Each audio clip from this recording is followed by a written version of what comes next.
We've got about 25 minutes to play with here, and we're getting into some hockey talk right now, some NHL, with the newest member of the fifth quarter, our new beat reporter, Jeremy Tuck. Welcome. Hey, how you doing? Can't complain, you? Not too bad, not too bad. It's good to hear. All right, let's start it off with Saturday night, Rangers Devils. My God, I've got nothing else could describe this game better. 4-0 Devils win. They got their first win on the year. And what did you take out of this game? So we'll start off with the Devils' perspective. What did you take out of this game? Everything just pulled together that night. They've had a rough stretch where they were playing winnable games, but just dropping them, whether it is giving up a late goal or giving up a lead, or like in Ottawa Thursday night where Marty just let them do too many softies. But their offense is coming together, and I think that Saturday night they finally pulled everything together, and they're going to start winning more games now, just like that, where they control the pace, they control the game, and things just go their way.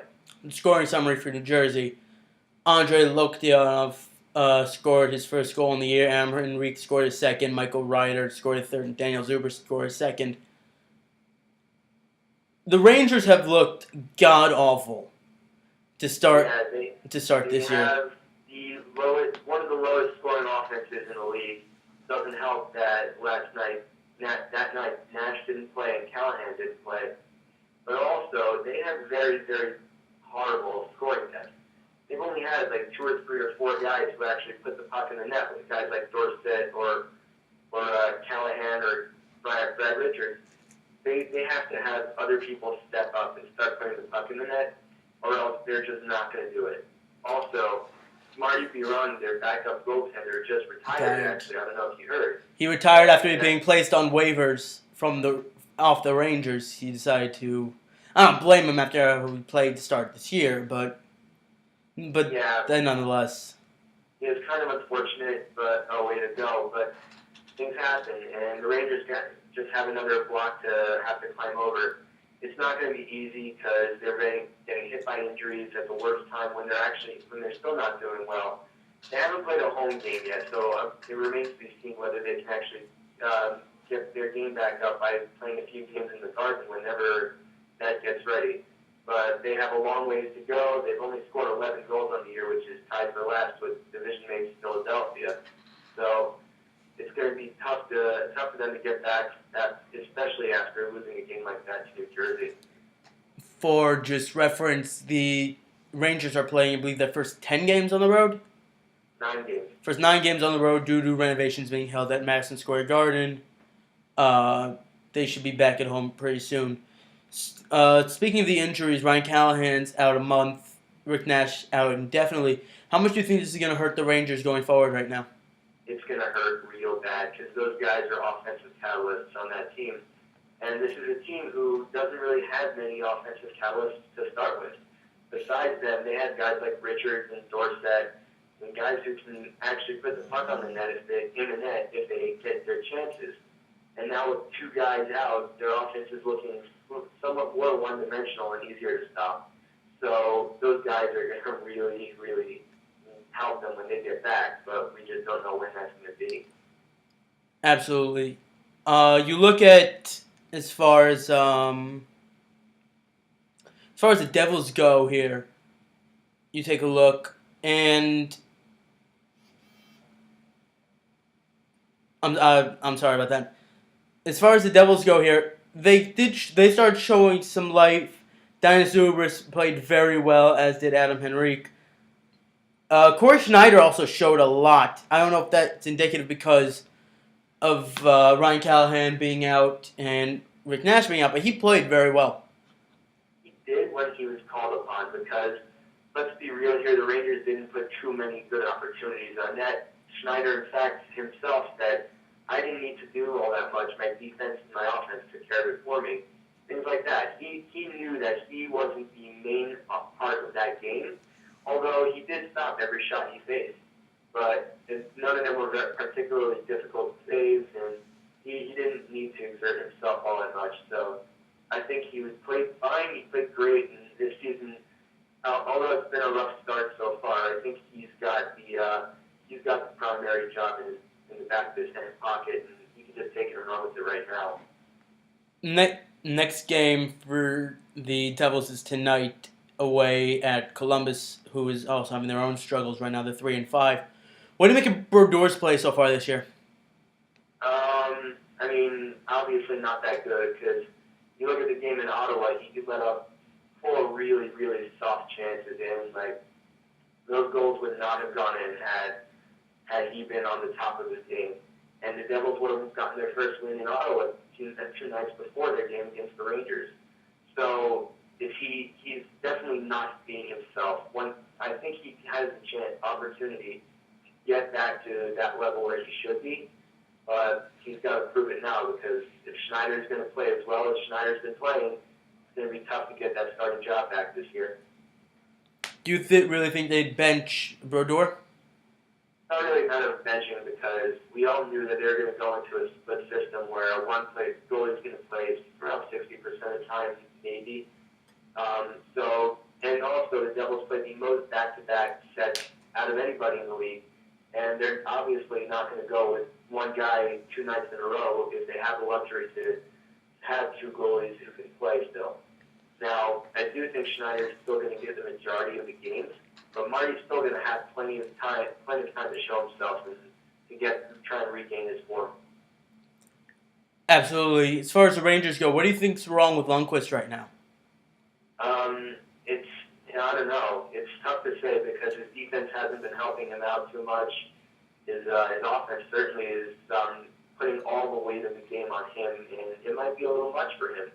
That's not to say he's not a big game goalie. He certainly is. He's had times where he literally stole games for the Rangers, but you got to have a good defense in front of him. And Alain Vigneault, as I said before, he's not a very great defensive coach. He works more in an offensive system, and I don't know if he can control the defense in front of him in his team. So will it work? I don't know, but Lundqvist can't stand on his head every night.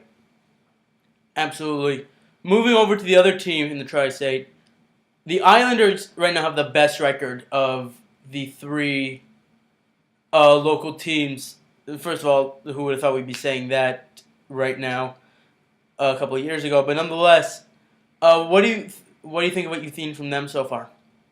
I mean, they've been playing rather average hockey. I mean, they're only at 8 points in a bunch of the other divisions. They're not in a playoff spot. In fact, they're not in a playoff spot in any other division. And they've also lost a couple of key games this week, especially the other night against Carolina, where they just fell behind way too far too early.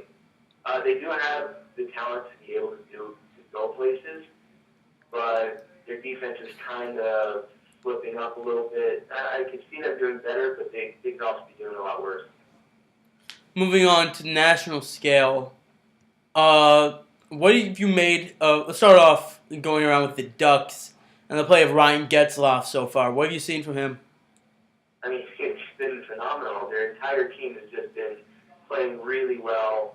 I love how they broke out the Mighty Ducks jerseys last week. That was fantastic. And the team is just...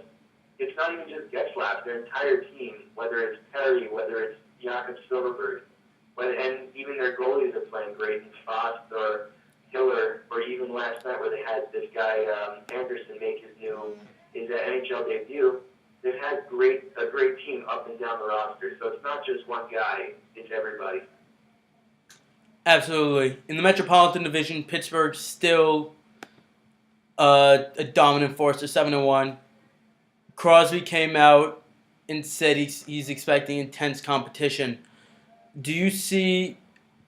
First of all, do you like what you've seen, obviously, out of Pittsburgh? But second of all, do you see this sort of dominance going forward, considering how bad the Metropolitan Division is right now? Yeah, because the Metropolitan Division it's a tough one, and everyone's going to be playing against each other. Everyone's going to beat each other to dust. And Pittsburgh is a far better team than everyone else in the division right now. So Pittsburgh's probably going to run away with it. And tonight is going to be a great show when they play the Colorado Avalanche. Nathan McKinnon. Look out, that is the game to watch tonight. I think it's on NBC Sports, so everyone can watch it. Both teams are 7-1. Both teams are leading their division, and I think it's going to be a great, great game. Even more of a story to this game, if beyond all that, Nathan McKinnon going against Crosby. They're both from the same town. They went to the same prep school, and they were in the same Quebec Major Junior Hockey League. This is going to be quite the storyline tonight. Ignoring the fact that both teams are fantastic, both are 7-1 right now. Move on. Sorry. What were you gonna ask? I forgot. Going on to San Jose, the only undefeated team left in the NHL, 7-0 with an overtime loss. They've been on a warpath right now. My goodness. Yeah, they've been leaving a path of destruction in their wake. Their offense is just insane. The emergence of Thomas Hurdle, they've got Marlowe, Thornton. Almost their whole team is still there. Logan Couture, Joe Pavelski. That entire offense has just been unbelievable, playing well in front of the goalie. He's also been playing very well in Antoni Niemi, and their defense has been solid too. So, I mean, up and down that lineup, they haven't been beaten yet. So, I guess you could say it's been great so far. Moving on a little bit to the Canadiens. They've started off a little weak so far. They're 5-3, and Brandon Prust is now going to be out 4 weeks. How's this going to affect them going forward? I mean, Brandon Prust is a fourth liner and an energy guy, and those guys are very important to a team. Just look at the Devils; they have that fourth line that's been around for a while, and it really helps teams. So, fourth liners cannot be underestimated in this league. And Brandon Prust could be a very important factor for Montreal. Will that kill them? Probably not, but it might help them. It might lose them a couple of key games here and there if it comes down to the nitty gritty.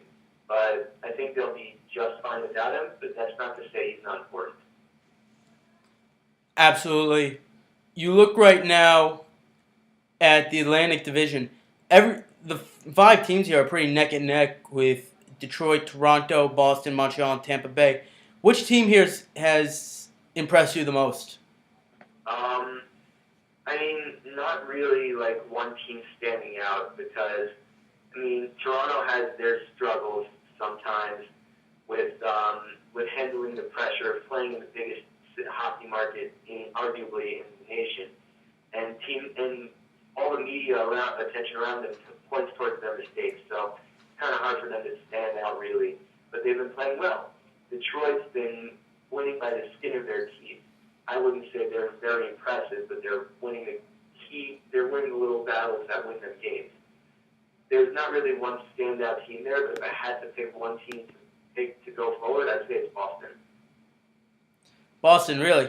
Do you like? Yeah, their defense and their goaltending has just been fantastic lately, and they've only let up 10 goals this season, which is by far the least in the league, except for Colorado, who is 12. But their defense and Tuukka Rask has been very, very solid. I think they're going to be the team to look out for going forward in that division. Absolutely. Looking around the league a little bit more here. You've got all these divisions pretty much are very intense battles, except for the Metropolitan Division, ignoring them. We've covered that already. The Central, Colorado, Chicago, and St. Louis are all neck and neck right now. What do you make of the state of the NHL right? It's early, obviously, but that we have these many really good teams. What are you making of that right now? It's going to make for an intense later on in the season because Colorado has been not only a surprise, but they look like they're going to be around for the rest of the season. Chicago and St. Louis have proven that they can definitely win the tight games, the close-checking games. They're also going to be fun to watch. So that what I like to call rivalry between 3 cities is going to be very, very interesting to watch for here on out.